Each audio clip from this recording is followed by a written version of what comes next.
Hello, a very warm and a very calm welcome to you. Hello. This is the Deep Dive, and I'm so glad you've decided to join us today. Me too. Now, if you're a regular listener to our Deep Dives, you might notice something different right away. Just a little. My voice is a little quieter. Yeah. My pace is, well, it's significantly slower. And the energy in here feels different too. And the energy here in the studio, well, it is incredibly calm. It certainly is. It feels very peaceful in here today. A nice change of pace from our usual rush. Exactly.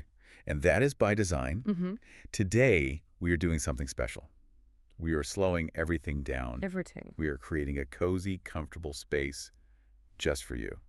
This is a special edition of our Deep Dive, Yes. tailored specifically for our friends at Fluent Mindcast. Usually we're racing through ideas, connecting dots as fast as we can to give you a rush of information. But today, our mission is different. It really is. Today, we're your guides to a different way of learning. We're here to explore the power and the science of slow, clear English listening practice. So if you're listening to this, maybe you're commuting to work on the train. Or walking the dog. Maybe you're washing the dishes at home. Or maybe you're just sitting in your favorite chair with a cup of warm tea. Wherever you are, yeah. Wherever you are, I want you to know that this is a safe space. This analysis is designed to help you feel more confident when you listen to spoken English. And we're going to do that by following a few simple rules today. You'll notice that we're speaking with deliberate, clear pronunciation. Yes. We're using simple vocabulary. And perhaps most importantly, we're using gentle pauses. I love that approach. No rushing. No rushing at all. But before we get into the how, let's talk about the why. We have a stack of research here. Yeah. Articles on linguistics, studies on neurology, and notes on language acquisition. And they all point to one thing. They do. Yeah. That one thing is, slow listening isn't just easier. It is actually a superpower for the brain. It really is. We're going to unpack why clarity matters more than speed. We'll look at the biology of how your ears process sound. And we are going to explore how to build a peaceful, happy listening routine. Sounds good. So let's settle in. Let's take a deep breath and let's unpack this slowly. Okay. Let's start with the problem. Why do we need this? Why is listening to a new language so stressful sometimes? It's a universal feeling, isn't it? You pick up a book in English or you read a website and you feel great. Right. You understand the words, you see the grammar, you feel smart. Right. You're in control. You can see the words just sitting still on the page. But then someone speaks and suddenly that control just vanishes. It's gone. The words fly by, you miss one word, then you miss three, and suddenly you've lost the thread of the conversation. It is incredibly frustrating. It feels like the rug is being pulled out from under you. Why is that gap between reading and listening so huge? It comes down to processing time. This is the core scientific argument for slow listening. Processing time. When you read, you are the master of time. You can stop. You can reread a sentence 5 times. You can stare at a complex word until it makes sense. But when you listen, the speaker is the master of time. Precisely. If the speaker is fast, your brain is forced into a high-pressure situation. It has to do 3 massive tasks simultaneously. Okay. First, it has to hear the acoustic vibration, the raw sound. Second, it has to separate that continuous stream of sound into individual words. Which is much harder than it sounds because in natural speech, words just kind of bleed into each other. They do. And third, the brain has to take those words and access your memory to find the meaning, and then stitch it all together into a sentence. That is a lot of cognitive heavy lifting to do in a split second. It is an immense amount of work. If the speech is too fast, the brain gets stuck on step 1 or 2. It just can't keep up. It's still trying to figure out if you said can or can't while the speaker has already moved on to the next paragraph. That backlog, that is what creates the stress. So when we talk about slow listening, we aren't just talking about being nice. Not at all. We are talking about giving the brain the biological time it needs to perform those 3 steps. We are giving the brain a gift, latency. We are reducing the cognitive load. When we remove the speed pressure, the brain can finally relax and focus on the mechanics of the language. And that leads to a shift in mindset.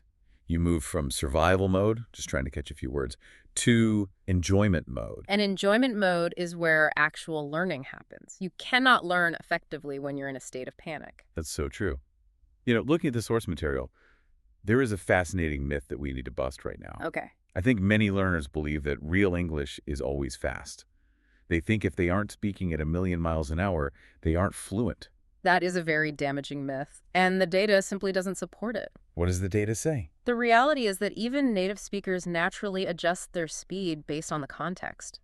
Think about it. When you are telling a friend something really profound or explaining a complex emotional problem, do you speed up? No. I slow down. I want to make sure they understand every nuance. Exactly. We slow down when we value the message. We slow down when we want to ensure connection.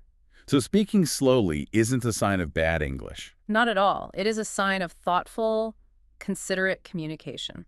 I like that reframing. Slow speech isn't a weakness, it is a strategy for connection. Right. And for the listener joining us right now, I want to invite you to try something. Okay. Just take a moment, check in with your body. How are you feeling right now listening to this specific pace? Does your chest feel tight? Or does it feel open? Hopefully it feels lighter than watching a fast action movie or the news. It definitely feels lighter to me. It feels like I have room to think. Good. And that room to think leads us perfectly into the next big theme from our research, the power of clarity. Clarity versus speed. This is kind of a battleground in language learning. I feel like society is obsessed with speed. We want fast internet, fast food, fast results. And I think learners feel the pressure to have fast English. They do. But our expert sources argue that clarity is actually the more powerful tool. Why is that? Think about the mechanical process of listening again. When someone mumbles or speaks rapidly using slang, your brain has to engage in a guessing game. It fills in the blanks based on context. So if I hear, what do you want? My brain has to work backward to figure out that meant, what do you want? Exactly. And guessing is expensive. Energetically speaking, your brain burns a lot of glucose trying to predict and repair broken audio. It causes listener fatigue. That is why you feel exhausted after speaking a second language for an hour. But when the words are pronounced clearly, the guessing stops, the data input is clean, the brain says, I know that word. I heard the T at the end. I heard the vowel shape. It creates a path of least resistance. It does, and there's a real-world example of this that I think is quite powerful. What's that? Think about the professionals who use their voices for a living. You mean like radio hosts, audiobook narrators, or public speakers? Exactly. Do they try to speak as fast as humanly possible? No. They train for years to do the opposite. They learn to articulate. They want every listener in the back of the room or in the car to understand every syllable. That is the gold standard of communication. It is not speed. It is precision. Right. Clear speech is the universal adapter. It allows a person from London, a person from Texas, and a person from Singapore to all understand the same message instantly. That is a great point. If I am speaking to a room full of people from all over the world, an international business meeting, for example, fast slang is actually a liability. It is. It's going to lose half the room. Whereas clear, measured English brings everyone together. It is inclusive. There is another benefit to this clarity that I found interesting in the notes. It helps you notice the invisible parts of English. The connections, the glue between words. Right, because we don't speak like robots. We don't say word, stop, word, stop. No, English is a fluid language. We link sounds. A consonant at the end of one word often jumps to the vowel of the next word. When people speak fast, those links sound like a blur to a learner. It just sounds like noise. But in clear, slow speech, you can hear the mechanics, you can hear how the words link, you can hear the rhythm. I see. And because you aren't fighting to just catch the main key words, you can actually pay attention to the grammar. You can hear the S at the end of a plural word, you can hear the ED at the end of a past tense verb. Those little details that usually get lost. And catching those details builds confidence. You aren't just getting the gist of the conversation. You are understanding the structure. That confidence is everything. It changes your whole relationship with the language. It does. Which actually brings us to a really beautiful idea from the text. Listening as a form of connection, not just study. This is a major mindset shift. So often we sit down to study English, we get our notebook, we get our pen, we furrow our brow, and we get ready to work. It feels like a chore. It feels rigid, like we're preparing for an exam that never ends. But listening can be something else entirely. It can be a moment of connection. When you listen to a calm voice spoken slowly, it feels more like a friendly conversation. It really does. I imagine our listener right now, maybe they are walking their dog. Maybe they are just resting their eyes. They aren't studying in the traditional sense. But they are learning. In fact, they might be learning better because of that state of relaxation. Let's dig into that. The neuroscience of relaxation. We used the term safe space earlier. That isn't just a nice feeling. It is biology. It is. There is a concept in language acquisition called the affective filter. The affective filter. Can you explain that? Think of it like a gate in your brain. When you are stressed, anxious, or embarrassed, like when you are trying to understand someone speaking too fast, the gate closes. Okay. Your brain releases cortisol, the stress chemical. And that chemical blocks the pathways for memory. It literally inhibits your ability to absorb new input. You might hear the words, but they don't stick. You're in fight or flight mode, and you don't learn languages when you are fighting a tiger. That makes perfect sense. So stress stops you from learning. It puts up a wall. But when you're relaxed, when you feel safe, The filter goes down. the affective filter goes down, the gate opens. Dopamine and clearer cognitive pathways allow the information to flow straight into long-term memory. So enjoying the process isn't just a bonus. It is a requirement for efficiency. Peace promotes learning. Pressure blocks it. Precisely. So I want to ask you, our listener, to pause for a second in your mind. Mhm. Just reflect. Where are you right now? Are you safe? Are you comfortable? Remind yourself that this is not a test. No one is grading you on how much of this deep dive you understand. This is just a conversation between friends. And you are part of that conversation. And just by being here, by listening calmly, you are doing the best possible thing for your brain. You are keeping that gate open. It's funny, we talk about the brain like it's this complex machine, but in some ways it learns in a very simple, natural way. It does. The source material used an analogy that I absolutely loved. It talked about how we learn our first language. The baby analogy, it's a classic for a reason. Think about a baby. Yeah. They don't start with grammar books. They don't start with vocabulary flashcards. What do? They listen. That is all they do for a very long time. We call this the silent period. Right. They listen to their parents, their siblings, the world around them, and they listen to the same things over and over again. And usually, how do parents speak to babies? We have a special word for it, parent tease. We speak slowly. We exaggerate the pitch. Hello, are you hungry? We stretch the vowels.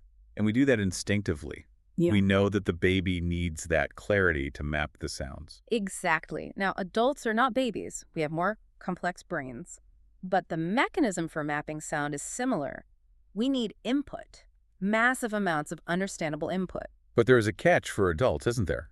We have a native language already installed in our brains. Yes. And that native language can actually interfere.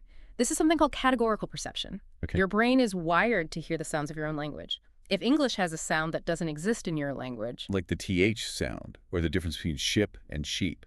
your brain might literally not hear the difference. It filters the new sound through the old map.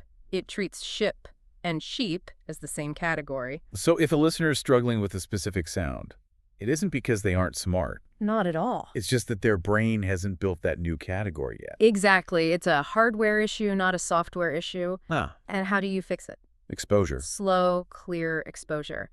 If I say the words fast, your brain relies on the old map. But if I slow down, if I say sheep and sheep, your brain has time to realize, wait a minute, those are two different vibrations? You're giving your brain the data it needs to build a new category. It's all about pattern recognition. Repetition in slow listening helps the brain find the patterns. First, you just hear noise. Then you hear sounds. Then sounds become words. And finally, words become meaning. It is a journey, from noise to meaning. And it is a gentle journey if you let it be. I want to extend an invitation to our listener right now. Since this is a recorded deep dive, you have a magic tool at your disposal. You do? You have the pause button. Please use it. It is your best friend. If you hear a word you like, or a sentence that sounds interesting, pause us. Listen to it again. Maybe repeat it quietly to yourself. There is no pressure. This practice is private. Mhm. It is just you and the audio. You can listen to the same 10 seconds 5 times if you want. That is how the brain reinforces those new patterns. Yes, exactly. Speaking of pausing, that brings us to another major topic, the art of the pause. This is one of my favorite subjects in linguistics. We often think of communication as just the words. We think the more words we say, the better. Right. But in listening practice and in speaking, silence is just as important as sound. The text called silence a skill. That is a lovely way to put it. It is a powerful skill. Why is a pause so important for a learner? We talked about processing time earlier. Right. Think about the buffer in a video stream. If the internet is slow, the video needs to pause to load the next chunk.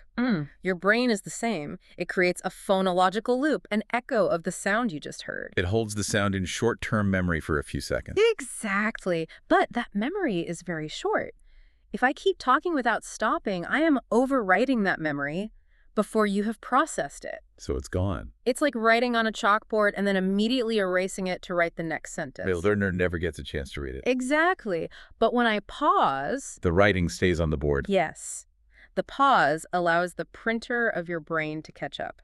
Oh, he said printer. Okay, I get it. And then you are ready for the next sentence. These small moments of silence are where the understanding actually solidifies. It's interesting, isn't it? In many cultures, silence is really valued. It shows respect. It shows you're thinking. It does. But sometimes in English, especially in movies, we feel like we have to fill every second with noise. We do have a culture of filling the silence, but good speakers and helpful teachers use pauses intentionally. To reduce mental overload. Exactly. That is exactly what we want to avoid. We want to prevent that feeling of drowning in words. So let's demonstrate this. Okay. I am going to speak, and then I'm going to pause. Yeah. And in this silence, Yeah. your brain can rest. It really does make a difference, even just those few seconds. It feels like taking a breath. It invites the listener to breathe, too, and Mhm. invites them to reflect. Right. With pauses, English feels less like a race and more like a walk in the park. And we want this to be a pleasant walk. Absolutely. Now, I want to address a fear that came up in the source material. Yep. Sometimes learners worry that if they're listening to slow or clear English, they are only learning baby English. Yes. They worry that the vocabulary is too simple. That is a very common insecurity. I need to learn big words to be advanced. Yeah. I need to read Shakespeare to be fluent. But our sources say simple is strong. Simple is incredibly strong. In fact, relying on complex vocabulary can actually hurt your listening progress in the beginning. Now so. If your brain is constantly stopping to analyze a definition, what does esoteric mean? What does juxtaposition mean? You are distracted. Right. You aren't focusing on the sound, the flow, or the grammar. You miss the forest because you're staring at one weird tree. Exactly. Listening to simple vocabulary allows your brain to focus on the structure. You hear the intonation. You hear the emotion. You hear how a question sounds different from a statement. Now let's be honest about native speakers. Do we use complex words all the time? We really don't. We don't walk around using a thesaurus for every sentence. There's something called the Pareto principle, or the 80-20 rule. That applies to language, too. It does. About 20% of the words account for 80% of the speech. Most of our daily life is coffee, work, family, happy, tired, want, go. There was a great note in our research about history. Some of the most famous, powerful speeches in human history used very simple language. Think of Winston Churchill. We shall fight on the beaches. Short, punchy words. Or Ernest Hemingway. He is famous for simple sentences. Because simple language hits the heart. It's direct. It's clear. It doesn't hide behind jargon. So if you are listening to basic English, don't feel like you're behind. You are building a foundation. And that foundation is essential. If you can understand basic English with 100% confidence and ease, you are preparing your brain for the complex stuff. Confidence grows when understanding feels easy. We shouldn't make it hard on purpose. Why struggle if you don't have to? So we've talked about listening, but obviously most people want to speak too, and the text makes a really strong connection between clear input and clear output. They are two sides of the same coin. You cannot separate listening from speaking. They use the same neural networks. How does listening slowly help your pronunciation? Well, think about how you learn to sing a song. You have to hear the melody clearly before you can sing it back. If you only hear a fuzzy, fast version, your singing will be fuzzy. That makes sense. You can't reproduce what you haven't heard. When you hear words pronounced clearly, your brain creates a map for your mouth. Your brain says, oh, that is how the L sounds. That is how the vowel shapes the mouth. It's like a blueprint. Yes. And there is a natural tendency, we call it subvocalization or shadowing. Is that when you repeat the words quietly to yourself? Yes. Even if you don't do it out loud, your brain is doing it. There's a fascinating theory called the motor theory of speech perception. That sounds complex. What does it mean? It basically says that when you listen to speech, the motor cortex of your brain, the part that controls your tongue and lips, lights up. It does. Your brain is sympathetically acting out the movements of the speaker. Wait, so just by sitting there and listening to this, our listeners are actually training their mouth muscles. In a way, yes, your brain is doing a dry run of the movements. But this only works well if the input is clear. If the input is muddy, the map is muddy. Exactly. Clear input creates clear output. Over time, your speech becomes smoother because you have heard the correct rhythm so many times. It's a quiet way to improve, but a powerful one. And this connects to a larger idea about what English is for. The idea of global English or international English. We often obsess over native accent. I want to sound American, or I want to sound British. But the reality is, English is a global tool. It is the language of the world. And in the international community, the most valuable skill isn't a perfect British accent, it's clarity. The text mentioned that international English, the English used between, say, a person from Japan and a person from Brazil, is often slower and clearer than native casual speech. It is. It is stripped of the confusing cultural idioms and the mumbled speed. It is efficient, clear communication. So slow English actually builds bridges. It builds bridges, not barriers. When you speak and listen clearly, you are inviting people into the conversation. You are saying, I want to connect with you. I want you to understand me. It reminds us that English belongs to everyone. It doesn't matter where you were born. If you can communicate clearly, you are part of the global conversation. Exactly. You are a member of the club. We are coming toward the end of our deep dives, but we have to talk about how to actually do this. How do we make this a part of our lives? We do. We need to talk about routine. And we need to talk about kindness. Let's start with routine. It can sound boring. It is not exciting, but it is the secret sauce. Here is the advice from the experts on habit formation. Short and calm is better than long and stressful. So I don't need to force myself to study for an hour a day. Please don't. Especially not if it stresses you out. If you dread it, you won't do it. What is the magic number? There is no magic number, but even 10 minutes is enough. 10 minutes. 10 minutes of slow, focused, enjoyable listening. If you do that every day, it adds up. It compounds. It is the consistency that matters, not the intensity. Yes. And the psychology is simple. We repeat what we enjoy. If listening to English feels like a punishment, you will quit. But if it feels like a nice break, if it feels like a cozy moment with Fluent Mindcast, you will come back tomorrow. Habits formed with comfort last longer. I really believe that. It becomes a peaceful ritual, like drinking your morning coffee. It isn't a task on a to-do list. It is a part of your life. And that leads to the final core philosophy of today's deep dive. Kindness to the self. This is perhaps the most important takeaway. Slow listening is an act of kindness to your mind. We are so hard on ourselves as learners. We criticize our mistakes. We get angry when we don't understand. We say, why am I so slow? But everyone learns differently, and everyone learns at their own pace. There is no biological need to rush. Choosing to listen to slow, clear content isn't taking the easy way out. No. It is choosing understanding over pressure. It is choosing to be grounded. The text mentioned that even advanced learners, people who are nearly fluent, often go back to slow content. They do, because it feels good. It is relaxing. It reminds them of the beauty of the language without the noise. It lets them appreciate the melody. English becomes a companion, not a challenge. And with time, listening becomes something you truly, deeply enjoy. And that is what we want for you. We want this to be a source of joy. So as we wrap up today, I want to invite you to notice something. What's that? What felt familiar today? Were there words you recognized instantly? Were there sounds that felt easy to hear? Focus on those wins. Focus on what you understood, not what you missed. Progress comes naturally. Just keep listening. Keep exposing your ears to clear, calm speech. You are doing great. Thank you so much for spending this quiet time with us and with Fluent Mindcast. We hope this deep dive has given you a new perspective on your learning journey. It has been a pleasure to be part of your listening practice today. Remember, this channel is your safe space. It is a welcoming place for real-life English practice. You can always come back here when you need to slow down and reconnect with the language. Carry this calm confidence with you into the rest of your day. Take care, everyone.